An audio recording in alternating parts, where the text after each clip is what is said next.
Hey everyone, welcome to the Redmen TV and your latest Liverpool news update. My name is Dan Club. I'm here for the next 25 minutes, half an hour, something like that. We're going to have a good chat about all the things relating to the Reds that are going on in the world right now, including quite a bit of Darwin Nunez conversation, a bit of Johan Bakayoko, as well as some other transfer stuff along the way. And we can just have a good old chat about anything you like. Get involved in the chat as ever. I'll be bringing them up as we go along. Anything you want to ask, anything you want to talk about, feel free to throw it in there and I'll do my best to bring it up. I am well, official camp LFC. I hope you and everybody else is as well. I'm sound, and I hope you're all good on this Wednesday afternoon. Hatless indeed, quad bod, yeah. And the hat is often just as like a replacement for doing my hair, I'd describe it as. I could often be more hatless, I think, but laziness, essentially, after the gym, can't be bothered sorting my hair out, and then continuing to sort my hair out all day. More often than not, the answer is no, so just throw a hat on instead, just for simplicity. Tomislav and Rick Danderman, thank you very much, mate. I hope you are also good and bawdy, as ever.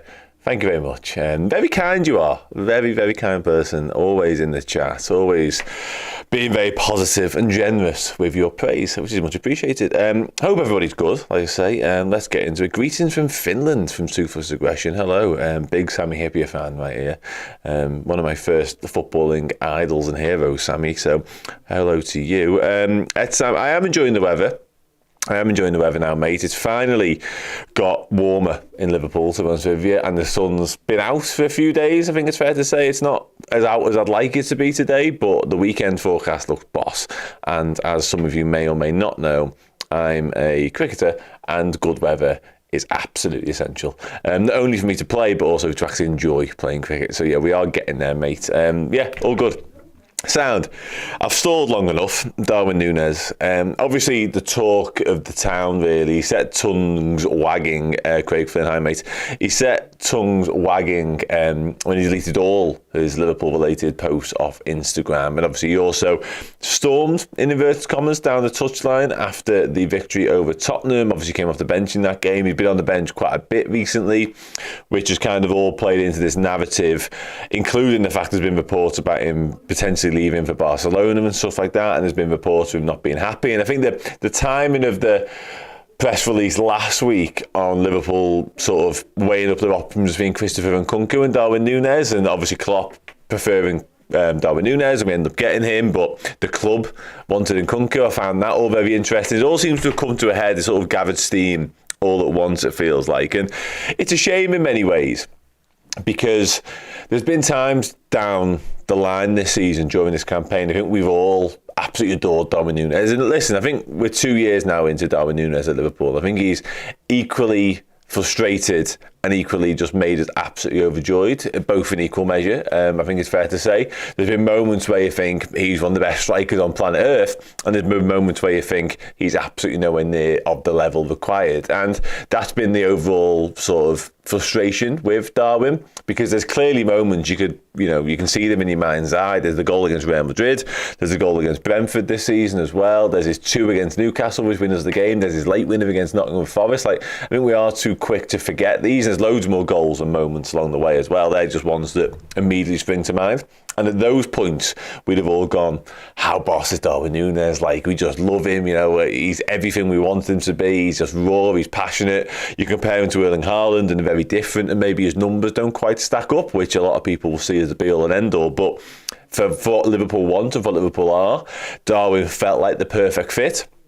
But then obviously he goes through ruts like he's been in recently, and he's not been at it, and he hasn't looked at himself. His confidence isn't anywhere near high enough, and he's just ultimately, the bottom line is he's just not finishing his chances, is he? Let's be honest about it. And then, like I say, the fallout from the weekends has followed. And there's been a report coming from Spain. There's been a few reports coming from Spain, actually, in recent days. But the latest one is from ONZE TV3. And it's been brought to our attention by Managing Barca on Twitter.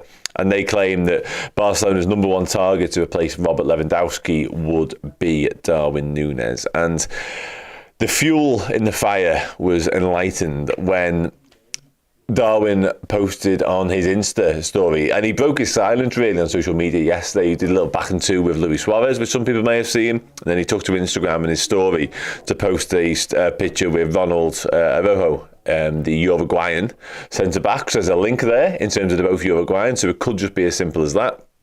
But when there's rumours circulating that Barcelona want you, and you could be potentially leaving this summer as early as to go to Barcelona, and then you post a story with a Barcelona player having deleted all your Liverpool stuff, I'm not sure you're doing yourself any favours, Darwin, if I'm going to be really honest. For my take on the Darwin Nunez situation, I've seen a few people in the comments obviously talking about it, and there's split opinion, I think it's fair to say, on it, which I understand, don't get me wrong. I would be willing to give him another season, certainly given the fact there's a new manager coming in, Arne Slot, as we now know, because I think had it been another season under Klopp, we've kind of seen Darwin under Klopp now, we kind of know what that looks like, and he could have took off, and he could have absolutely burst into flames next season and just hit the ground running and never might look back. But I think him under a new manager is a fascinating one, particularly a manager who has a track record of getting the best out of strikers, and strikers of a similar ilk to Darwin. Santiago Jimenez now, the Mexican striker he's got at Feyenoord,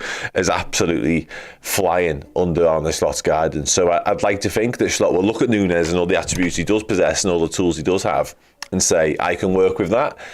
And I could be wrong, and he might walk in and look at him twice, 3 times in training and go, I'm not sure he's the one, and given what he's done over the last 2 years as well. It's a difficult one. I can see a lot of people in the comments very, very much against what I've just said, including MLT BHB, including Sean, including Easy Ollie. I would sell if under challenge of City and Arsenal with the guaranteed goal. I think the guaranteed goals thing is interesting, and ultimately you're right, obviously. But I think a lot of what Darwin Nunez offers and what he brings to the table may never be 30 goals a season even. It might just be 30 odd goal contributions a season, which, as long as the others around him are pulling their weight, i.e. Mo Salah, i.e. you probably need Luis Diaz to chip in with more goals, which is another conversation in itself. You certainly need Gakpo to contribute more in the actual output column, and you probably need a fit Diogo Jota for the majority of the season, which we also haven't had this year. And Salah has struggled, certainly the back end of this season, 100%. So his numbers have fell off a cliff a little bit. His performance, his output has dipped. And whilst that's happened, and Darwin has also not been at it as well, it's kind of shone a brighter light on it. And also the results haven't helped. There were times early on in the season whereby Darwin might miss 2 or 3 gilt-edged chances over the course of a month. But because you win those games, nobody really picks up on it, and nobody sort of says, well, that's not good enough because you're winning anyway. It's when you stop winning, and when Salah stops scoring as well, that's when you have to look at Darwin and go, what's going on, mate? Because you look for your big money signings or your talismanic players to pull you through the harder times. And as we know, Liverpool have gone through the harder times, and as a result, without the FA Cup, without the Europa League, and we're not going to win the Premier League. So, yeah, it's not a pretty combination.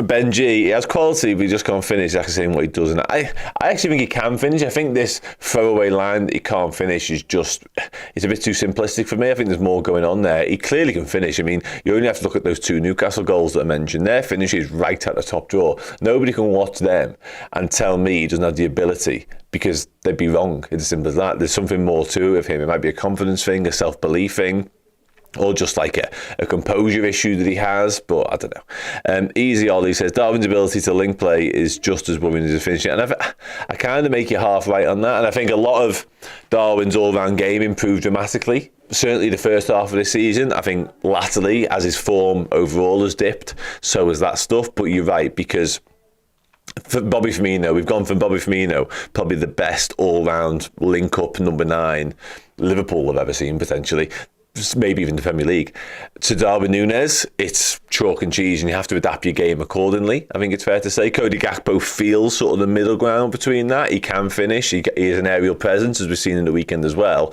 and his all-round game is also good. And I tend to agree with this point as well. A lot of people have been sort of pointing to his age and saying, well, he's got time to sort of develop. He's got time on his side. He might become the finished article. He's not a kid anymore, and I do think we are getting to the point now, a tipping point with Darwin, whereby he needs to be it or not be it, And this summer could be it with Michael Edwards back with a new manager, as I mentioned. There may well come a decision on him, who knows. And Paul Smith, I got my suntan by being like outside twice in the sun. And that's enough for me, generally speaking, to be honest with you. Somebody asked before what I do cricket-wise. I'm just a bowler, by the way. Thanks very much. Gucci'd up says 1 more season for Darwin. That's kind of where I'm at with it as well, to be honest with you. I think if we're still sat here in 12 months' time saying, is Darwin the answer? I think by then we'll have our answer. I think it's fair to say. But I am willing to give him that extra season. And I sound really sort of negative around him. I'm not actually. I think he's a brilliant footballer. But there's no two ways about it. At some point, it just needs to click and stay clicked. Because there's been times during his Liverpool career so far, I've gone, that's it, Darwin, just be that guy. And then he hasn't been, including this season. There's been a few weeks whereby you go, God, he's untouchable. How threatening is Darwin Nunez? Isn't he a nightmare to play against? Centre-backs would hate playing against Darwin. But then all of a sudden, you see 3 or 4 weeks like the ones we've just seen, and you go, what's going on?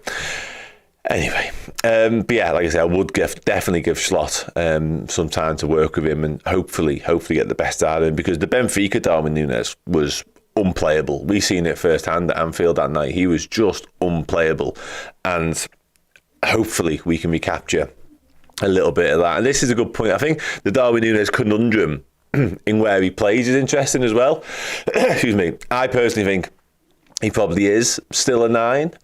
I think that's where you might get the best out of him. I get the playing on the left stuff, but I think Gakpo suits over there also. And obviously we've got Luis Diaz and a little bit Diogo Jota's thrown into that conversation. But I actually think that the balance and the understanding that he appeared to have, and we were actually sort of praising early on the season when it was him and Mo Salah linking up so well, and Darwin was finding Salah time and time again, and vice versa. And it was almost like I remember speaking to Emil Heskey about it, funnily enough, because he obviously had a really good partnership with Michael Owen. And I said, when you get on the training pitch with somebody like that, you just know you've got this understanding, this sort of, can I ever say that word? Telepathic understanding. And he was like, yeah, it's just a thing that happens. Like, you have to work on it. It's just a thing. And it felt like Darwin and Mo had that for a while. But since Mo's come back, it seems to have clouded Darwin's thinking for some reason. And it's kind of had a negative impact on his performances as well. I think it's fair to say. Bada Bing says, sell him. So yeah, again, a lot of the comments are not having Darwin Nunez whatsoever, I think it's fair to say. CF Malsey on Diaz. Diaz is great, but we need bigger and better numbers from him. Easy Ollie says Darwin to Barca makes no sense. If he was to go to Inter or Let's Go, he'd be perfect for them. Yeah, possibly. I think the counter-attack thing's interesting, actually. He might well suit that. Gucci'd up says, doesn't like we have a striker coach. Get Fowler in. I mean, as finishes go, there's no one better than Robbie Fowler, in my opinion. So I wouldn't mind seeing that. You don't see like striker coaches very often, certainly not at the top of that. I think Liverpool, when it comes to appointing coaches, obviously there's quite a few vacancies to fill in that department now, including the goalkeeper one. But I think the first port of call should be a set piece coach, to be honest with you, for the Reds this summer, because we haven't looked particularly threatening from them, and we've been particularly poor defending them, unless Darwin Nunez, unless Virgil van Dijk is involved at both ends of the pitch. 40-year-old Virgil on that topic says, if we keep him, I'm back. And I think we all will. Even the people in the chat, I would like to think, that are saying sell him, time to cash in, etc., etc., etc., would get behind him 110% if he does stick around. And just on that, actually, there's obviously been a lot of talk about the deletion of a lot of his posts on Instagram over the weekend, which, whatever his rationale, his reason is for that, it's a sorry state of affairs, I think it's fair to say. But I think a lot of people have been sort of putting 2 and 2 together and saying, well, it's clearly because of the abuse he's been receiving for Liverpool fans, and it might be, it could be, and if it is, again, terrible, stop it. However, I do wonder whether that is the case, because people can still abuse him on his Instagram. Like, the post still exists. If you're looking to stop the abuse, you just delete or temporarily suspend yourself from social media, wouldn't you, for like a matter of weeks or days or whatever. You wouldn't just delete certain posts, because that doesn't make any sense. Because you can still, there's nothing stopping anyone going on one of his Uruguay or his Benfica posts and just abusing him on there anyway. Like, I don't quite buy into that, and I could be missing the point there, and I could be inaccurate, don't get me wrong, but yeah, I find it all a little bit odd, a little bit mysterious, I would say. And yeah, the truth may never come out as to why he's done it. And it might just be that he's not happy. As I say, he was on the bench. He probably feels like he is getting hard done to a little bit. So, I don't know. Jack Tipple says, I think Slot will improve Diaz. And that's my hope. That's my hope. Barca mad thinks we should put him over on the left wing, quite possibly. All of his posts are limited. Has he limited all his posts and just deleted Liverpool ones, which again is weird in itself, because if you limit all your posts, you don't need to delete all the Liverpool ones. Yeah, and he hasn't actually deleted Liverpool from his bio or his profile picture is still Liverpool related too. So yeah, I don't know. Anyway, let's move on to some other news stories now. Johan Bakayoko. A name familiar, probably with Liverpool fans, and a name that I think a lot of us expect to be in and around the mix and the conversations this summer, especially if Mo Salah is to leave, which we're obviously uncertain about at the moment. There's talk of a new contract for Mo, of course, but according to a Belgian news outlet, Liverpool are in the picture to sign the PSV Eindhoven star Johan Bakayoko in the summer. The winger has scored 14 goals and registered 14 assists from 46 games and played a key role in helping the Eredivisie side win the title this season, obviously usurping Feyenoord to that particular title. So a player that Arne Slot will know well from the Eredivisie, of course, as well. The Belgium international has a deal that lasts until 2026, and HLN question whether he should stay at PSV or make a switch to another club in the summer window. Mentions there that they highlight the criticism aimed at 21-year-old after the Borussia Dortmund eliminated the Dutch club in the Champions League in March. Yeah, whatever. 21 years of age, Johan Bakayoko. Very talented, predominantly plays as a right winger, which of course would make a lot of sense if we were to lose Mo Salah this summer. And it does actually literally say that right at the bottom, which I've just seen. Liverpool had Mohamed Salah operating on the right wing, and if he were to leave, they could increase their efforts to sign Bakayoko. Just seeing someone in the chat mentioned Mohamed Kudus. There we go. Savone James. I like Mohamed Kudus a lot, to be fair. Whether he'd be the answer to that, and I get the Premier League proven thing 100% to do. I think a lot would depend on sort of the asking price that West Ham would want for him, and positionally, is he a perfect fit? I'm not quite sure about that. I think Bakayoko, position-wise, is actually a better fit. Official Cam says, I bet my life that Salah stays, possibly. And again, more recent reports would suggest you're right as well. Sammy, however, is not having Bakayoko whatsoever. Tell us why, Sammy. Tell us why you're not a fan. Just on him, I had a quick look on FBref and found some players who have a similar ilk to Johan Bakayoko. And there's some interesting names at the top of the list, to be honest with you. David Neves of Benfica, who we probably know. And an interesting one in second is sort of most comparable in terms of stylistically and stuff like that. Crescencio Somerville, who's a name who is very much in the mix, being linked to Liverpool of late. Obviously, Leeds United. Leeds are now in the playoffs of the Championship, so could not be back in the Premier League next season. That remains to be seen. Herving Lozano as well, another PSV player, Mexican international, very good player. Rafa Silva, Benfica, is another one. And Francisco Conceição at Porto, and interestingly, Angel Di Maria at Benfica as well. All compare similarly to Bakayoko. And I don't think Bakayoko is sort of the ready-made swap or replacement for Mohamed Salah, but Mohamed Salah wasn't Mohamed Salah when he arrived. I think we could all sort of agree with that. He was a prospect, a good player. Some people would have gone the other way and said he's half a Premier League flop, to be honest with you, and what warrants Liverpool signing him? Obviously, we were proven to be absolutely spot on. I think a lot of this summer, including the managerial appointment as well, a lot of it's going to be sort of not a wing and a prayer, but a lot of people are placing a lot of trust in Michael Edwards because he's earned that trust, really, given a lot of his decisions have turned out to be masterstrokes down the years. So it feels like whoever we get linked with or end up eventually signing in the summer coming up, we'll all have to sort of say, okay, I get it, but I'm not sure about it. However, if Michael Edwards is sure, we're then sure, and we've bought in, and it's fine. Because that's where I think a lot of people sort of fell down on the manager stuff as well. I would probably put myself into that category because obviously it was Alonso, then it was Amorim, and the Slot thing came a little bit from left field. But again, I come back to it. If Michael Edwards thinks he's the man, if the data thinks he's the man, I think we've all just got to back that's the right decision.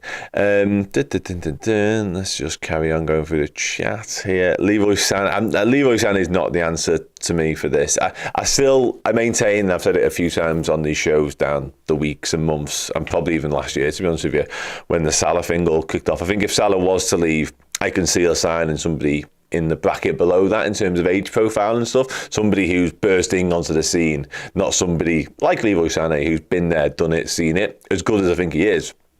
I don't see him being the sort of profile we'll be looking at, to be honest with you. Quadbod, Edwards is a canny operator and will get it right most of the time. I think you're right. I think that most of the time is actually absolutely spot on as well, to be honest with you. I think we're all guilty, perhaps, of just expecting Michael Edwards. He has had the Midas touch, by and large, during his time working in football, particularly at Liverpool. But I think we're all just building him up and perhaps putting him on a pedestal that nobody can live up to. There might well be misses along the way with Michael Edwards and Mr. Hughes in charge. Hopefully not that many, and certainly not hopefully the big ones, i.e. the manager. I think that's one that you almost have to get right, certainly when you succeed in Jurgen Klopp. However, it's fair to say that somewhere along the way, whether they be here for 2, 3, 4, 5, 6 years, etc., etc., etc., not every single decision they get right, because it's just not possible. I think transfer-wise, there could be a couple of bad ones, and potentially even in terms of exits. Let's just live in a world whereby we were to cash in on Darwin Nunez, for example, or even Mo Salah, or even Luis Diaz. Let's just put them names out there for the start. And one of them, whichever one was to leave, goes on to be an absolute superstar for the next club. I'm talking particularly about Diaz and Nunez there, of course, because Salah already is a superstar. But if Michael Edwards, let's say, makes a decision that Salah is, done, for want of a better expression, at the very highest level, and he is now on the decline, then he goes to PSG, let's just say.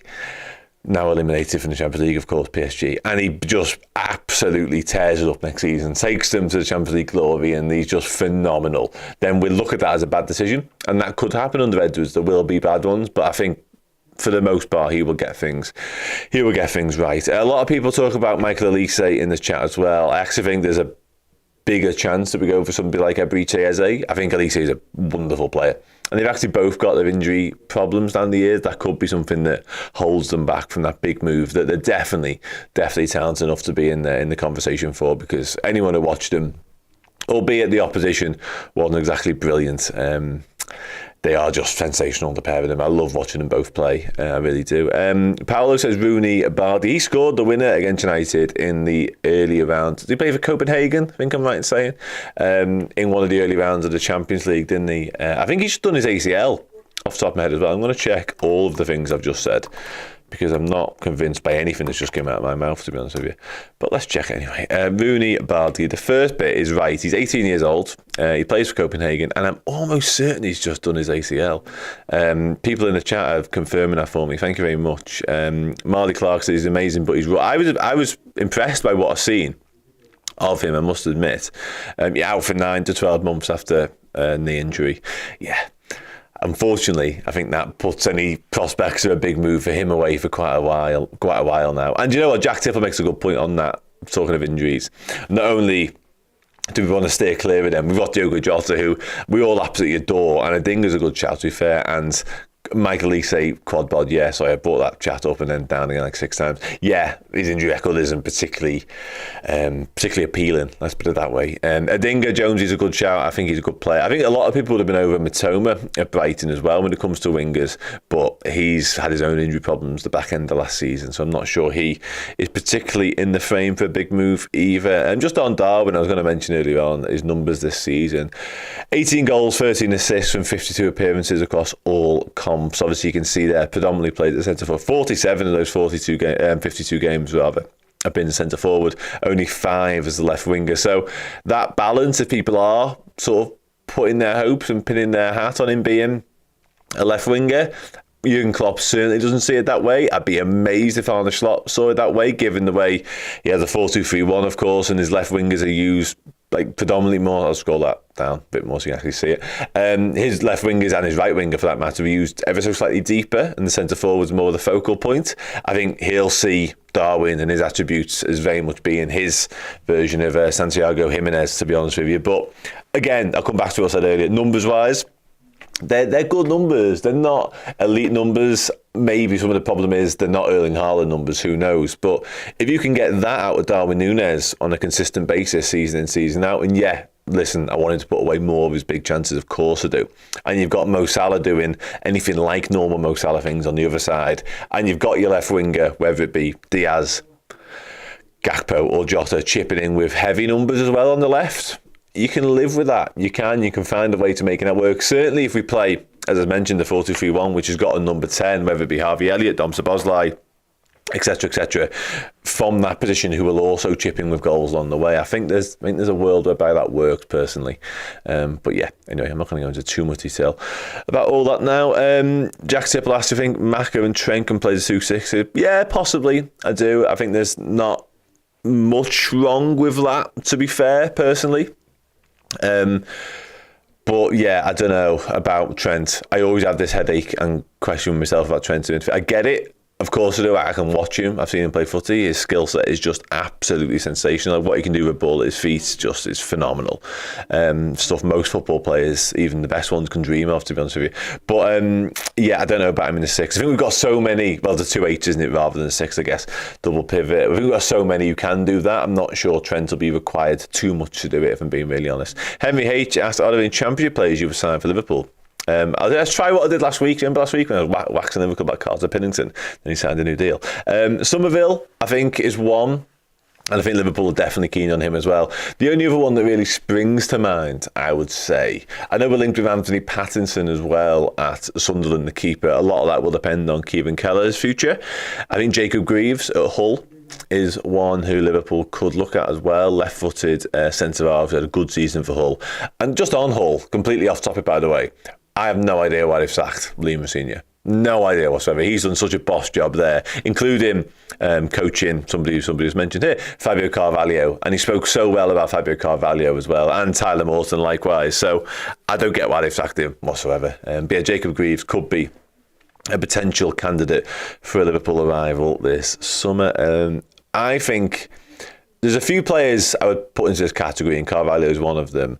The coming weeks, months, when it begins, obviously pre-season and stuff like that, Fabio Carvalho's got a really interesting little period ahead of him. I can see a future of Fabio Carvalho at Liverpool, to be honest with you. Certainly when it comes to playing with a 10. But yeah, we'll have to wait and see. Tyler Morton, I don't know. I'm not sure. I would not be surprised if he moved on permanently. And that's not to say he's a good player, because I think he is a good player. He's had a brilliant season at Hull. But again, I come back to what I said a minute ago. Liverpool have done such a massive rebuild on the midfield now. We've sort of inflated the numbers in there heavily. And I know Thiago is about to leave, but somebody mentioned Bobby Clark here. He's in the mix there. He's probably ahead of Tyler Morton in the pecking order, I would say. Obviously, there's the Harvey Elliott, Curtis Jones, Gravenberch, Szoboszlai, Wataru Endo, Alexis McAllister, Stefan Bajcetic is about to come back as well. Does Tyler Morton really want to stick around and be like the 9th, maybe like the 10th choice midfielder? I don't know.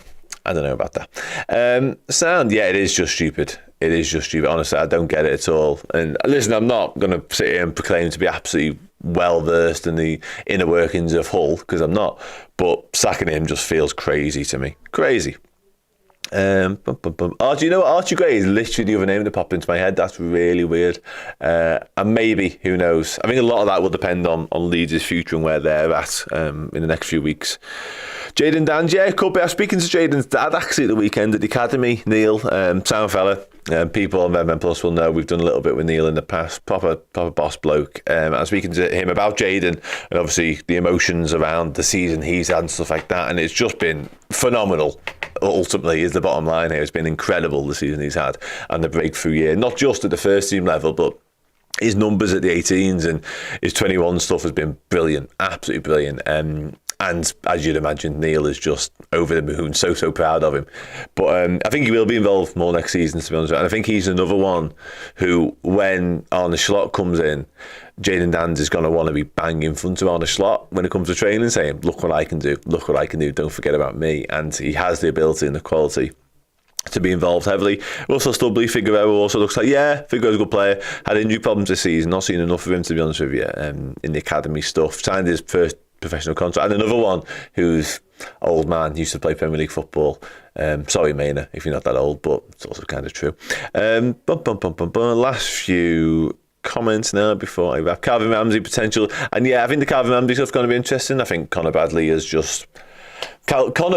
has made Calvin Ramsey a bit of a forgotten man, I would say. I think he's a good player, and I think when we signed him, I was really excited because I'd seen a lot of what he did at Aberdeen. But yeah, what the future holds for him, I'm not sure anymore, simply because of how brilliant Conor Bradley's been. Like, do we need Trent Alexander-Arnold, Conor Bradley, Calvin Ramsey, 3 right backs, a little bit of Joe Gomez in that conversation too? And who knows who gets signed this summer? As ever, somebody mentions Andre. I'd be still tempted. I watched a bit of Fluminense the other night. I can't remember what they were playing now, but I'd be still tempted.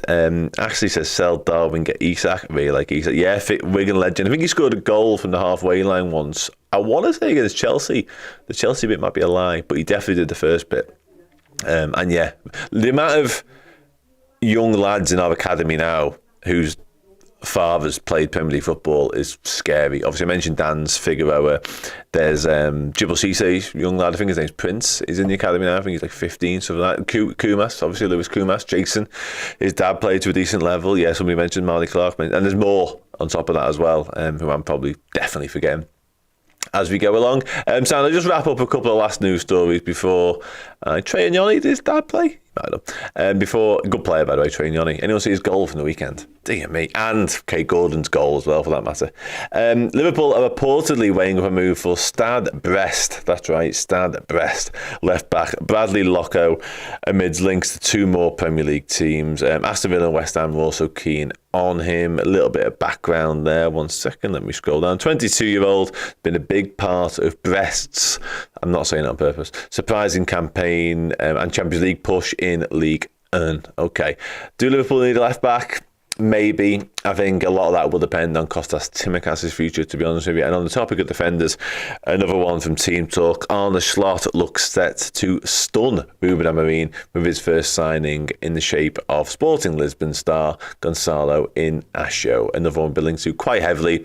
Just on that, I think Liverpool will almost certainly sign a centre-back this summer, and possibly a left-back, depending on what happens with Tsimikas. As mentioned, Trey Yanni did score an absolute pinger, by the way. It really did.